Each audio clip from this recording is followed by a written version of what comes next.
गोविंद गोविंद गोविंद कृष्ण गोविंद गोविंद गोविंद हरे।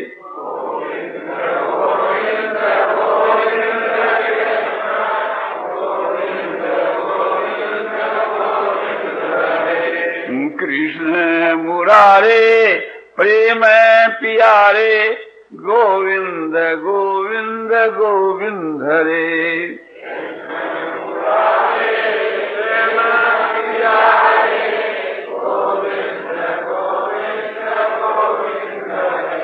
गोविंद गोविंद गोविंद कृष्ण गोविंद गोविंद गोविंद हरे।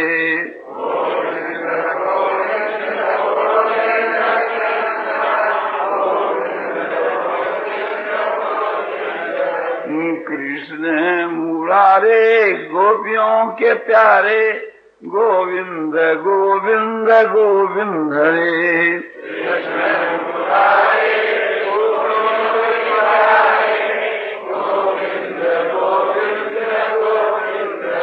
गोविंद गोविंद गोविंद कृष्ण गोविंद गोविंद गोविंद हरे।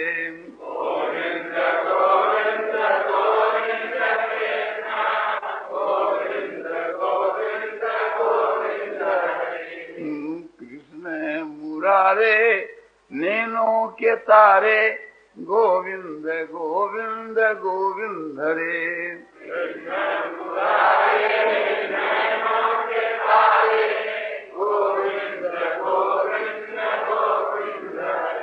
गोविंद गोविंद गोविंद कृष्ण गोविंद गोविंद गोविंद हरे।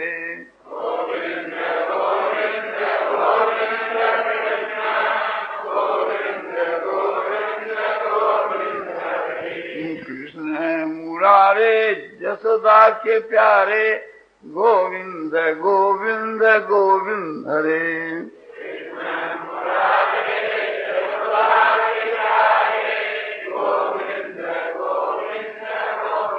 गोविंद गोविंद कृष्ण गोविंद गोविंद गोविंद हरे।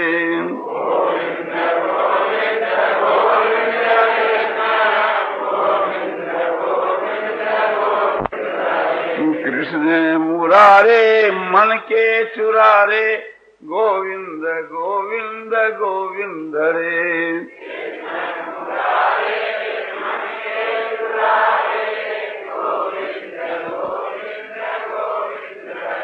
गोविंद गोविंद गोविंद कृष्ण गोविंद गोविंद गोविंद हरे। गोविंद गोविंद गोविंद कृष्ण गोविंद गोविंद गोविंद हरे। कृष्ण मुरारे प्रेम प्यारे गोविंद गोविंद गोविंद हरे।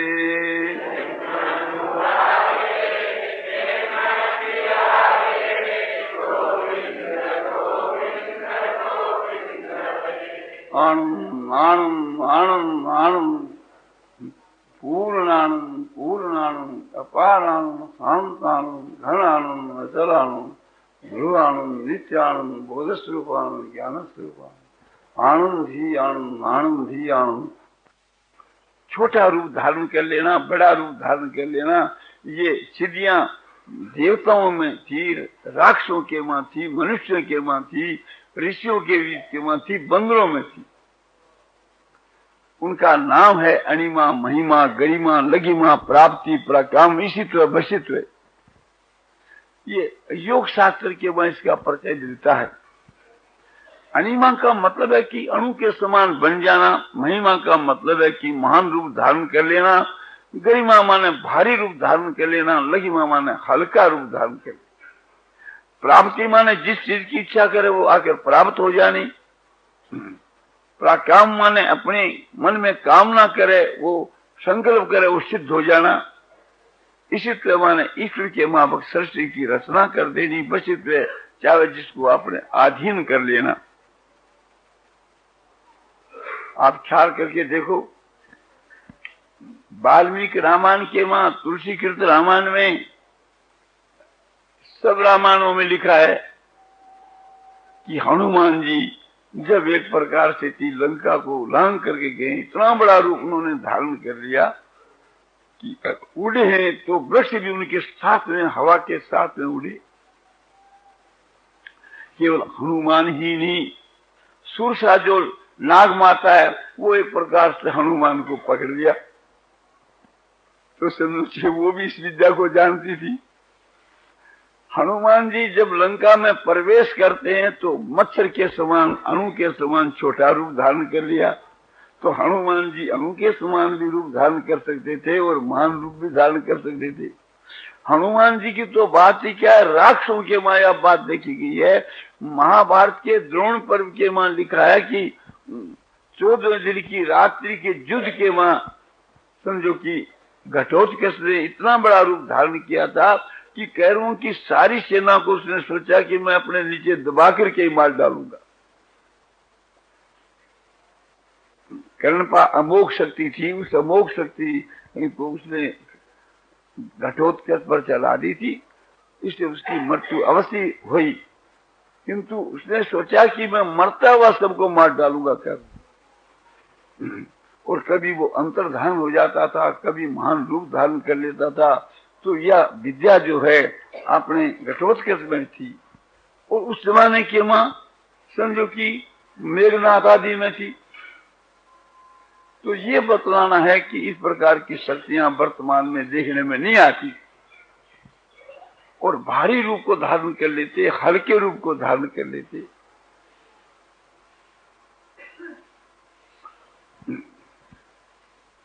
रामायणों में लिखा है कि जिस समय में भरतजी महाराज जो है सो श्री रामचंद्र जी से मिलने के चित्रकूट जा रहे हैं, रास्ते में भरद्वाज ऋषि के आश्रम में ठहरे।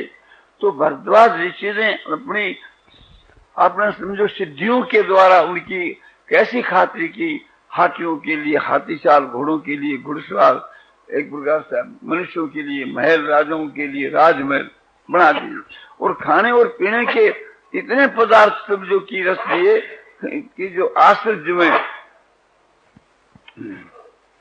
ये सिद्धियां जो है सो भरद्वाज ऋषि के मां भी थी, और भी ऋषियों के बीच के मां, तो ऋषियों के बीच के मां, देवताओं के बीच के मां, मनुष्यों के मां, बंदरों के बीच के मां।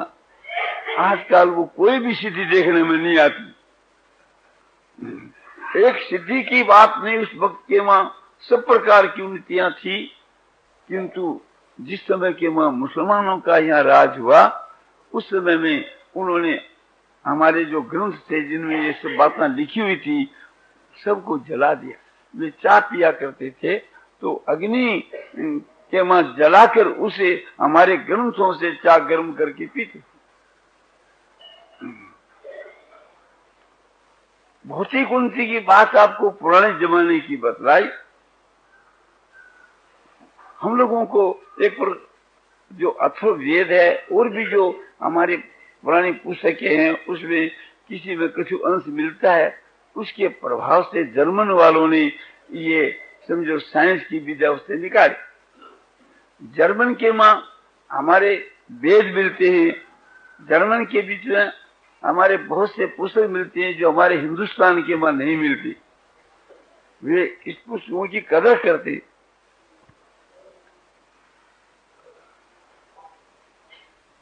छठी जो उन्नति है वो सामाजिक उन्नति है। हमारा जो समाज है वो भी रसातल को जा रहा है, इसकी उन्नति करना हमारा परम कर्तव्य है। वर्तमान के बीच के मां लड़कियों की जो शादी है और इसमें जो दहेज पड़ता है वो हमारे समझो देश के लिए वो अपने खतरे की चीज है। आज हमारे लोगों के घरों के बीच के मां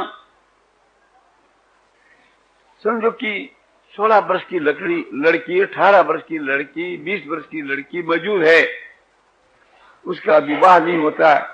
क्यों नहीं होता है? कि दहेज की प्रथा के कारण। माता बहनों को, भाइयों को याद रखना चाहिए कि यह बड़ी भारी खतरे की चीज है। लड़की का विवाह हमारे शास्त्रों में लिखा है, रजस वाला के पूर्व ही कर देना चाहिए। लोग इस तत्व को जो नहीं समझते वे कहते हैं कि ऋषि लोग मूर्ख थे। मैं कहता हूं कि वे मूर्ख नहीं थे, उनको मूर्ख कहने वाले मूर्ख हैं। ऋषि लोग बड़े अनुभवी थे।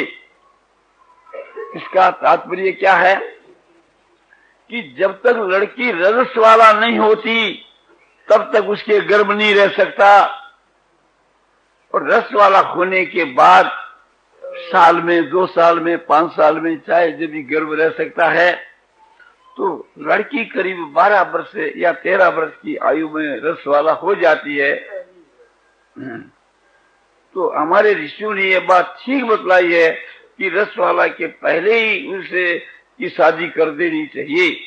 और यदि रजो दर्शन हो गया, रस वाला हो गई, तो पहले लगन में उसका विवाह कर देना चाहिए। अधिक समय तक उसको नहीं रखना चाहिए। और लड़की को यहाँ तक मनु जी ने आज्ञा दे दी कि तुम्हारे माता पिता 3 साल तक तुम्हारी शादी नहीं करे तो तुम अपनी इच्छा से चाहे जिसके साथ में अपना विवाह कर सकती हो। और भी ख्याल करना चाहिए। मैं आपसे एक बात पूछता हूं कि आपकी लड़की 13 वर्ष में रस वाला हुई और 14वें वर्ष में कुसंग के कारण उसके गर्भ रह गया। आजकल सहपाठ एक प्रकार से साथ में पढ़ना होता है लड़कियों का लड़कों का, ये प्रथा बहुत खराब है। स्कूलों में, हाई स्कूलों में समझो कि लड़कियां और लड़के एक साथ पढ़ते हैं, आपस में उनका प्रेम हो जाता है और लड़की गर्भवती भी हो जाती है। ऐसी घटना पंजाब में घट चुकी है और भी कहीं घटी होगी। ये ख्याल करना चाहिए कि आपकी लड़की 15 साल की मां गर्भवती हो गई, शादी अभी उसकी हो ही नहीं है, तो आप क्या करोगे? आपको बाध्य होकर के 3 प्रकार के पाप में से एक प्रकार का महान पाप करना पड़ेगा। यदि लड़की का आप गर्भ गिराओगे तो भ्रूण हत्या लगेगी, लड़का पैदा होने के बाद उसको मार डालोगे तो आपको बाल हत्या लगेगी, लड़की को घर से निकाल दोगे तो वह उसे समझो कि अपने विधर्मी विजातियों के पास चली जाएगी, तो तुम्हारे कुल के कलंक लगेगा, तुम्हारे जो पितृगण है वो नरक में जाएंगे। यदि लड़की बेसा होगी तो तुम्हारा और उस लड़की का तुम्हारे पितरों का सबका पतन। 3 बात के सिवा चौथी बात है भी। तो आप सोचो कि कितनी भारी बड़ी आपत्ति आप पर आ जाएगी। इसलिए एक प्रकार से रस वाला होने के बाद शीघ्र तिशीघ्र उसका विवाह कर देना चाहिए। तो ऋषियों ने इस बात को ध्यान में रख करके ये कानून बनाई कि रस वाला के पूर्व विवाह कर, और यदि रस वाला हो गई तो होने के साथ तुरंत विवाह कर। बड़ी आपने समझो कि खतरे की चीज है। तो वर्तमान समय के बीच के वहां लड़कों से मैं ये प्रार्थना करता हूं कि तुम अपने माता पिता से प्रार्थना करो कि आप दहेज की प्रथा का त्याग नहीं करोगे तो मैं विवाह नहीं कराऊंगा, आजीवन ब्रह्मचर्य का पालन करूंगा। और माता पिता से सबसे ये प्रार्थना है कि आपको ये विचार करना चाहिए कि एक तो समझो कि हम लड़की तो दान लेते हैं, उसके बिना तो काम चले नहीं, और साथ में हम धन को भी दान में लेवें। दान लेना तो केवल ब्राह्मण का काम है, सब वर्णाश्रमों का ये धर्म नहीं है कि दान लेना। सन्यासी जो है सो भिक्षा आदि ले सके, रुपया नहीं, और ब्राह्मण जो है सो विद्वान सब कुछ ले सके। किंतु सभी कोई एक प्रकार से दान लेना सीख जाए तो कितनी बुरी बात है। और दान का जो पीसा है वो निंदनीय है ब्राह्मण के लिए भी। ब्राह्मण के लिए जग करना, जग कराना, दान लेना, दान देना, विद्या पढ़ना, विद्या पढ़ाना, ये 6 कर्म जो है सो ब्राह्मण के लिए मनु जी ने लिखे, उनके बीच में सबसे हीन जो है सो दान लेना है। उस दान के भी 2 रीति, समझो कि मृत है, मरा हुआ है, और एक प्रकार से समझो दबाव डाल करके के आपने लेना, ये तो दान नहीं है, ये तो उसका खून एक प्रकार से निकाल करके पीना है। अनुमान या तो दूध बरोबर मांग लिया सो पानी, और खेचा तानी रक्त बरोबर ये संतों की बानी। लड़की वाले को बाध्य कर करके उनसे समझो कि ईंट करके रुपया लेना, वो तो उसका खून चूसने के समान। तो माता बहनों को, भाइयों को, सबको विचार करना चाहिए। सबसे मेरी यह प्रार्थना है कि दहेज की जो प्रथा हमारे देश के लिए खतरनाक, जाति के लिए खतरनाक, तो इसके विषय में आप उचित समझो तो प्रतिज्ञा करनी चाहिए कि दहेज हम नहीं लेंगे। और 2 नंबर बात यह है कि एक प्रकार से थी वो देने वाला जबरन देना चाहे तो जो कुछ वो देता है उसमें से समझो कि बहुत कम लेना चाहिए। वो 1000 रुपया देवे तो उसे 100 रुपया लेना चाहिए, 100 में राजी नहीं हो तो 2 से लेना चाहिए, किंतु खूब कम लेना चाहिए। ये तो अवश्य ही होना चाहिए। जिसके लड़का है उससे हम ये प्रार्थना करते हैं। और भी ये ख्याल करना चाहिए, कोई कोई तो लड़की घर में धन का अभाव दे करके, माता पिता के दुख को दे करके आत्महत्या कर लेती है, और किसी किसी के माता पिता आत्महत्या कर लेते हैं। उसका पाप किसको लगता है? दहेज लेने वाले को। एक तो समझो कि दहेज का पैसा बेहद का पैसा, ये तो बड़ी छोटी नीयत है, खोटी नीयत है कि दूसरे के धन के ऊपर एक प्रकार से अपना हक जमाना कितनी छोटी बात है। अपनी भुजा से रुपया कमा करके उससे अपना निर्वाह करना अपने लिए वो अमृत के समान है, और वो अपने लिए विष के समान है। कम से कम ये तो अवश्य ही होना चाहिए कि लड़की वाला जितना देना चाहे उसे कम लेना चाहिए। और माता बहनों से भी मेरी प्रार्थना है, अपने ससुराल में पीर भी जावे और पीर वाले कुछ अपने आप को पोशाक देवे, रुपया देवे, जो भी कुछ देना चाहे उसे से भी प्रार्थना करके कम लेने की चेष्टा करनी चाहिए। वे 100 रुपया देवे तो 25 ही लेवे, वे 4 पोशाक देवे तो 1 ही स्वीकार करें, तो वो पोशाक अमृत के समान है, वे रुपया अमृत के समान है। इस लोक में उसकी कीर्ति होती है, मरने के बाद उसको उत्तम गति मिलती। त्याग ही प्रधान है, परमात्मा की प्राप्ति में त्याग ही प्रधान है। तो और भी हमारे समझो कि समाज के वहां कुरीतियां बढ़ गई है और फजूल खर्च बढ़ गया है। उस फजूल खर्च का त्याग करना चाहिए, फजूल खर्च की कुरीति का त्याग करना चाहिए। और बहुत सी कुरीतियां जो आपने बड़ी और बड़ी जा रही है उसे का संशोधन करना चाहिए। किसी दूसरे समय में मौका मिले तो विशेष रूप से आपको ये बातें बतलाई जा सके है। अब 1 घंटा के वहां 10 बात बतलाई जावे तो उसका सारी बतलाया जा सके है। इसी प्रकार से हमारे समझो व्यवहारिक उन्नति करनी चाहिए, व्यापार के विषय की उन्नति करनी चाहिए। दुख की बात है, आज हमारा समझो व्यापार जो है चोर बाजार हो गया है। हमारे इस देश के मां बहुत उच्च कोटि के समझो कि आपने व्यापार करने वाले हो गए। तुलाधर भाई जिसका नाम आपने सुना होगा, उसका कितना पवित्र व्यवहार था। उस पवित्र व्यवहार के प्रभाव से वह भगवान के परम धाम को चला गया। वो व्यापार के वहां झूठ कपट चोरी बेईमानी नहीं करता था और सबको सम समझता था, स्वार्थ का त्याग करके अपना कर्तव्य समझ करके व्यवहार करता था।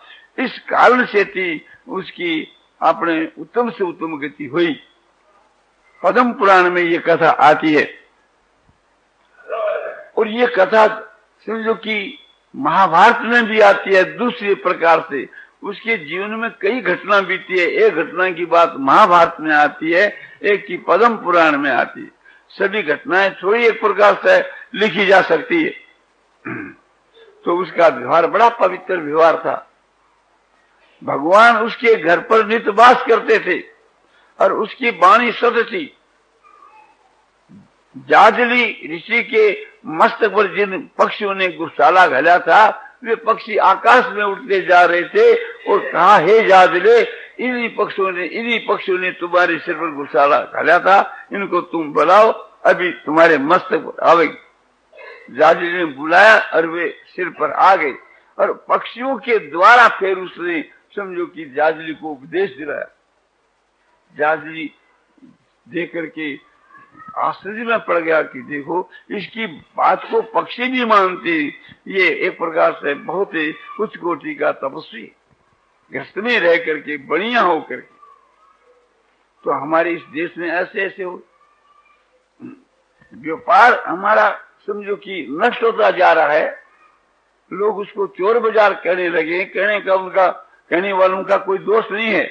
व्यापार के मां झूठ, कपट, चोरी, बेईमानी, दगेबाजी जो है, ये चोर बाजार नहीं तो क्या है। सेल टिकट की चोरी, इनकम की चोरी, एक प्रकार से थी। जितनी जो टैक्स सरकार ने लगाई है, अधिकांश सभी टैक्सों में लोग चोरी करते हैं। यद्यपि सरकार ने इतना जो कर लगा दिया, ये अनुचित बात है। सरकार के कर को हम नहीं माने तो उसमें हमारे कोई दोष नहीं है, किंतु दोष इस बात का है कि जो ईश्वर की कानून का हम समझो कि ईश्वर की कानून को हम नहीं मानते, उसको ठुकराते, ये दोष की बात है।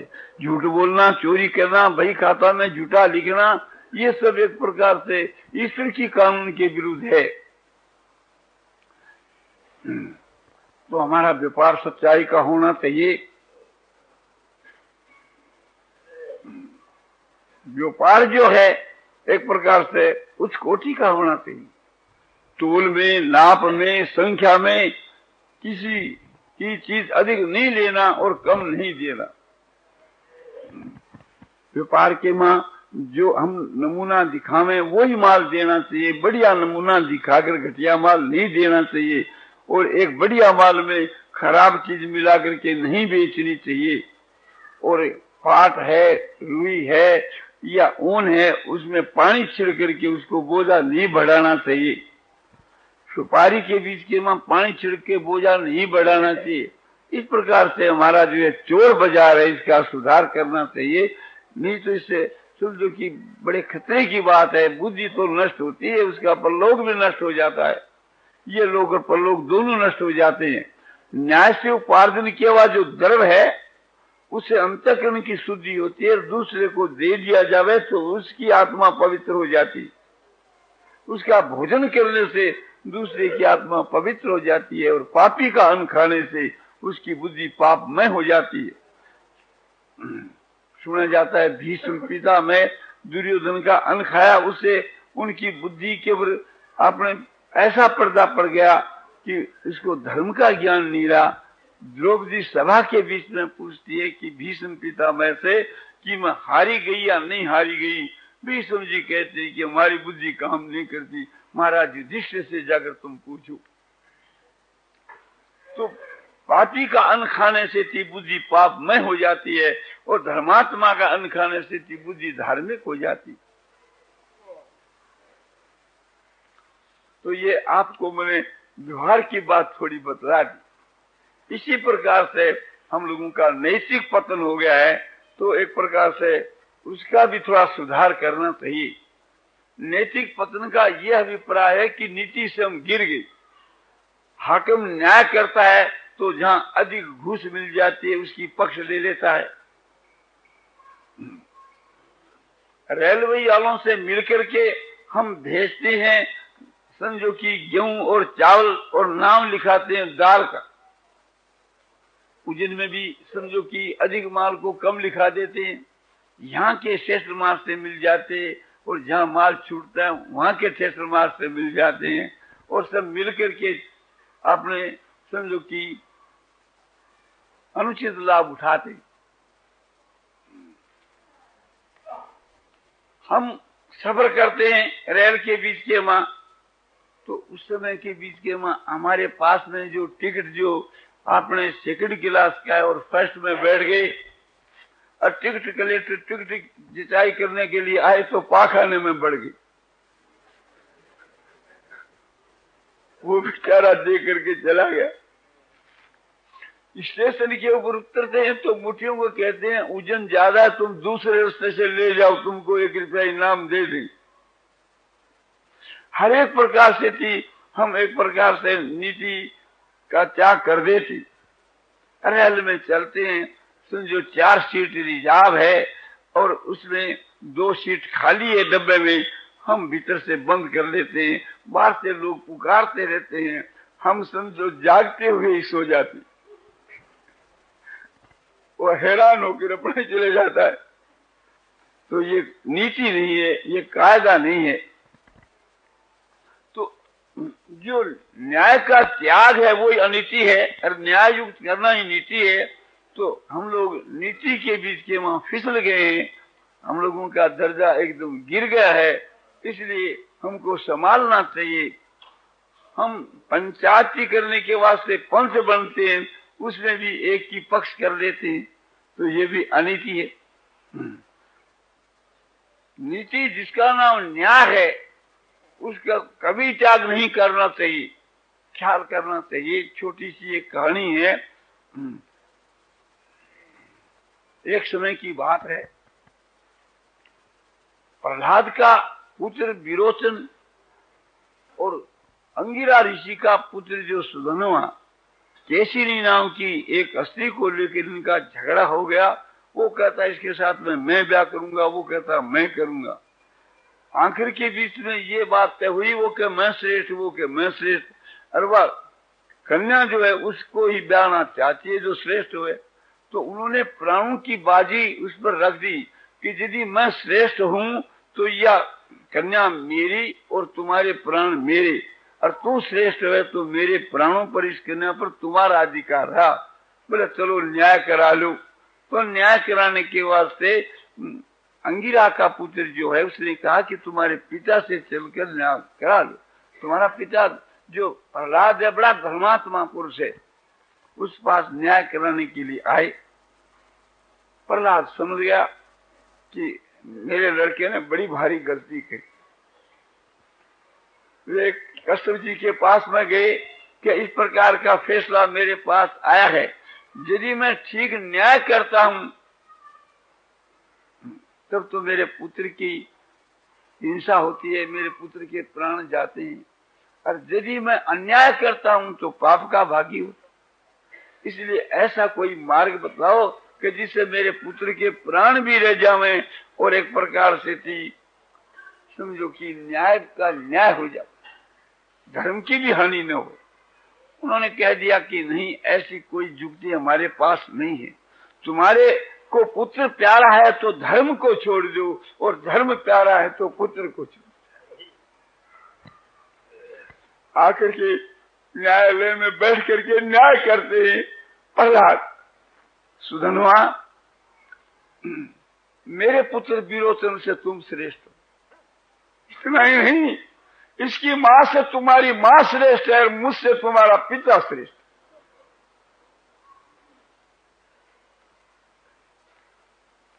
मेरे ऊपर विश्वास किया, प्राणों की बाजी। वो अच्छे माता पिता से पैदा हुआ है, जो प्रतिपक्षी के पिता के पास में प्राणों की जांबाजी वहां जाकर न्याय कराना। तो ये न्याय था उस समय के बीच के बाद। सुधनवा खुश हो गया कि प्रहलाद धन्य तुम्हारे पुत्र का जो प्राण मेरे अधिकार में है, उस प्राणों को मैं तुम्हारी भेंट दे देता हूं, छोड़ देता हूं। उसके पुत्र के प्राण भी बच गए और धर्म भी बच गया। उसने धर्म की पक्ष करी और पुत्र को एकदम त्याग दिया। तो इस प्रकार से एक इस समय के बीच के माँ वो बात आजकल बहुत कम है, हम लोग इससे बहुत गिर गए हैं। तो नीति की तरफ ख्याल करके हमको नैतिक उन्नति करनी चाहिए। इसी प्रकार से धार्मिक उन्नति, धार्मिक के विषय में बहुत सी बातें हैं, किंतु सार्वजनिक जो धर्म है उसके लिए मैं आपको एक श्लोक बता देता हूँ। मनुस्मृति की 6 अध्याय में लिखा है, धृति क्षमा दमो सिंह सोच इंद्रिय निग्रह धीर विद्या सत्य में क्रोधो दशकं धर्म लक्षणम। धृति माना धैर्य रखना, दूसरे के अपराध को क्षमा कर देना, उसका बदला न चाहना। धृति क्षमा दम माने एक प्रकार से थी अपने मन को वश में करना, चोरी डकैती नहीं करना। धृति क्षमा दो से शौच माने बाहर भीतर की पवित्रता, शौचाचार और सदाचार बाहर की पवित्रता, अंतःकरण की शुद्धि भीतर की पवित्रता। धृति क्षमा दमो सेन सोच में इंद्रिय निग्रह, इंद्रियों का निग्रह, इंद्रियों का दमन, अपने इंद्रियों को काबू में करना। धी माने सात्विक बुद्धि बनाना, बुद्धि को सात्विक बनाना का उपार्जन करना, और सत्य वचन बोलना। जो बात जैसी देखी सुनी समझी हुई हो उसी रूप में कहना, उसको बदल करके नहीं करना, कपट रख करके नहीं करना, और न अधिक करना न कम करना, वो तो सत्य है। और क्रोध नहीं करना। ये 10 जो धर्म के लक्षण है, ये सनातन धर्म है, इसका अवश्य पालन करना चाहिए। महाराज युधिष्ठिर के वहां ये धर्म के 10 लक्षण अक्षर से बतलाए गए हैं, इसलिए उनका बड़ा भारी प्रभाव था। महाराज युधिष्ठिर के दर्शन से, उनके साथ वार्तालाप करने से थी समझो कि आपने मनुष्य पापों से छूट करके उत्तम गति को प्राप्त हो सकता है। महाभारत के वन पर्व के वहां लिखा है कि भीमसेन को जिस समय के वहां अतिग्र के रूप में नहुस ने पकड़ लिया था और इस शर्त पर छोड़ा था कि मेरे प्रश्नों का उत्तर दो तो मैं छोड़ दूं तुम्हारे भाई को, और युधिष्ठिर ने यथाशक्ति उचित उत्तर दिया। इससे नहुस खुश हो गया था, अजगर से खुश होकर के अपने प्राणों का त्याग कर दिया, भीमसेन का त्याग कर दिया। उसमें एक अलौकिक ज्योति निकल के आकाश के बीच में स्थिर हुई थी, उसको देख करके राजा युधिष्ठिर ने कहा कि आप कौन हैं? उन्होंने परिचय दिया कि तुम्हारे कुल के बीच में पहले जो नहुस नाम का राज ऋषि प्रसिद्ध रहा था वो मैं हूँ। मैं एक प्रकार से अपने स्वर्ग को गया था, स्वर्ग में जाकर के मुझको इंद्र बना दिया गया, और इंद्र पद पर स्थित होने के बाद मैंने पहले इंद्र की जो स्त्री है उसके साथ में बलात्कार व्यभिचार करने की बात मन में ठानी थी, और ऋषियों को पालकी के मां जोड़ दिया था, उस पर मैं सवार हुआ और अगस्त के लात मारी थी। उस पाप के कारण से मैं अजगर बना। हे महाराज युधिष्ठिर, आज आपके दर्शन कर करके और एक प्रकार से आपसे वार्तालाप करके उन सब पापों से मैं मुक्त होकर के अब उत्तम गति को जा रहा हूँ। ये आपके दर्शनों का प्रभाव, आपके साथ में वार्तालाप का ये प्रभाव। इसी प्रकार से थी महाभारत के विराट पर्व में लिखा है कि जिस समय में इनका कहीं पता नहीं लगा तो भीष्म पितामह ने कहा कि मैं जानता हूं कि पांडव कहाँ है। जहां युधिष्ठिर है वहां सब पांडव है, और जहां युधिष्ठिर रहेंगे वहां की प्रजा धर्मात्मा बन जाएगी, और वहां धन की और समझो धान की वृद्धि होगी, वहां अकाल नहीं पड़ेगा। और उस देश के बीच के वहां जो है गोधन की गवां की वृद्धि होगी, और वहां के मनुष्य सत्यवादी बनेंगे जहां राजा युधिष्ठिर रहेंगे। तो सब एक प्रकार से बातों को सुन करके और दूतों ने ये कही कि ये सारी बात तो विराट नगर की, तो बोले वहीं वे मिलेंगे। ख्याल करना चाहिए, गुप्त रूप से बात करते थे, कोई जानता नहीं था कि पांडव यहाँ बात करते हैं। गुप्त रूप से बात करने पर राजा का इतना भारी प्रभाव वहां एक पड़ता था कि वहां की प्रजा धर्मात्मा हो जाती। राजा विराट ने क्रोध में आकर के युधिष्ठिर के जब पासे की मारी तो एक प्रकार से वहां द्रौपदी खड़ी थी, दौड़ करके उसके खून को सोने के कटोरे में बोसने लगी। राजा विराट ने कहा, श्रीन्द्र जी, एक प्रकार से ये कोई युधिष्ठिर थोड़ा है कि जिसका खून जमीन पर गिर जाए तो वहां 12 वर्ष काल पड़े। बोला, महाराज मेरे लिए तो ये युधिष्ठिर ही है। समझना चाहिए कितना उसका धर्मात्मापन। सुशर्मा राजा ने समझो कि विराट को बांध लिया और ले गए। उस वक्त में राजा युधिष्ठिर ने कहा कि हमारा मालिक पकड़ के ले जा रहा है, इसको जल्दी तुम छुटा करके लाओ। भीमसेन ने कहा कि मैं विशेष बल करूंगा तो लोग जान जाएंगे, फिर 12 वर्ष के लिए वनवास जाना पड़ेगा। बोला, 12 वर्ष का वनवास में फिर चला जाऊंगा, उसके लिए कोई चिंता की बात नहीं, किंतु मैं अपने धर्म का ह्रास नहीं देख सकता। 12 वर्ष फिर वनवास जाने के लिए युधिष्ठिर तैयार हो गए, किंतु भीमसेन को हुक्म दिया और भीमसेन ने अपने बल से थी राजा समझो सुशर्मा को पकड़ लिया और सब सेना को विध्वंस कर करके आपने ये दिखला दिया और बहुत सी सेना भाग गई। ये इस प्रकार से थी। राजा युधिष्ठिर धर्मात्मा थे, तो हम लोगों को महाराज युधिष्ठिर की माफक आपने धर्मात्मा बनना चाहिए और धर्म की उन्नति करनी चाहिए। धर्म के पालन से ही धर्म की उन्नति होती है। ये 9वीं बात है। 10वीं बात है अपनी आत्मा का उद्धार करना, ये पारमार्थिक विषय की उन्नति करनी। पारमार्थिक उन्नति यह है कि ईश्वर की भक्ति, ज्ञान और वैराग, इस विषय की जो उन्नति है वो पारमार्थिक उन्नति है। परमात्मा की प्राप्ति के लिए जो बहुत से साधन बतलाए हैं, जैसे ज्ञान योग, उसका सार जो है सो एक प्रकार से गीता की 5वीं अध्याय के 17 के श्लोक में लिखा है, उसके द्वारा ज्ञान को प्राप्त करके अपनी आत्मा का उद्धार करना चाहिए। कर्म योग, जिसका वर्णन गीता की 2री अध्याय के 47 और 48 के श्लोक में लिखा है, उसके अनुसार अनुष्ठान करके अपनी आत्मा का कल्याण करना चाहिए। भक्ति योग, जिसका वर्णन जो है सो गीता की अपने 11वें अध्याय के 54 और 55 के श्लोक में अनंत भक्ति के नाम से बतलाया है, उसका अनुष्ठान करके अपनी आत्मा का उद्धार करना चाहिए। इसी प्रकार से समझो कि गीता के बीच में कर्म योग, ज्ञान योग, भक्ति योग आदि अनेक साधन बतलाए हैं। एक साधन को हम अच्छी प्रकार से करने में तो हमारी आत्मा के उद्धार में कोई शंका की बात नहीं है। तो ये आत्मा के कल्याण के लिए जो प्रयत्न करना, ये आत्मा की उन्नति उच्च कोटि की है। एक प्रकार से इस प्रकार से 10 प्रकार की उन्नति की बात आपको बतला दो।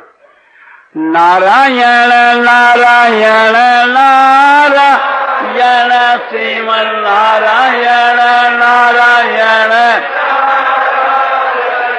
श्रीमन नारायण नारायण श्रीमन नारायण श्रीमन नारायण नारायण श्रीमन नारायण नारायण आनंद आनंद आनंद आनंद आनंद आनंद शांति शांति शांति। सिया राम सिया राम जय सिया राम जय सिया राम जय जय सिया राम जय सिया राम जय सिया राम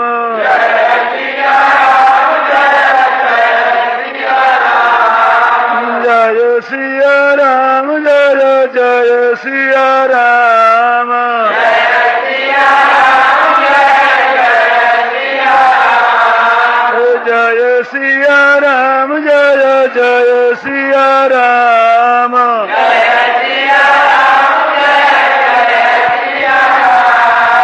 जय सिया राम जय जय सिया राम जय सिया राम जय जय सिया राम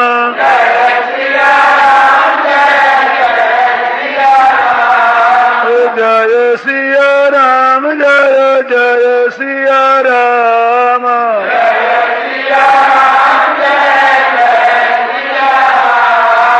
जय सिया राम जय जय सिया राम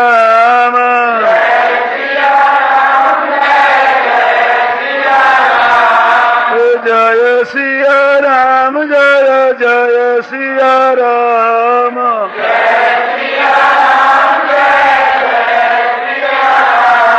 सियावर रामचंद्र की जय मोर मुकुट बंसी वाले की जय।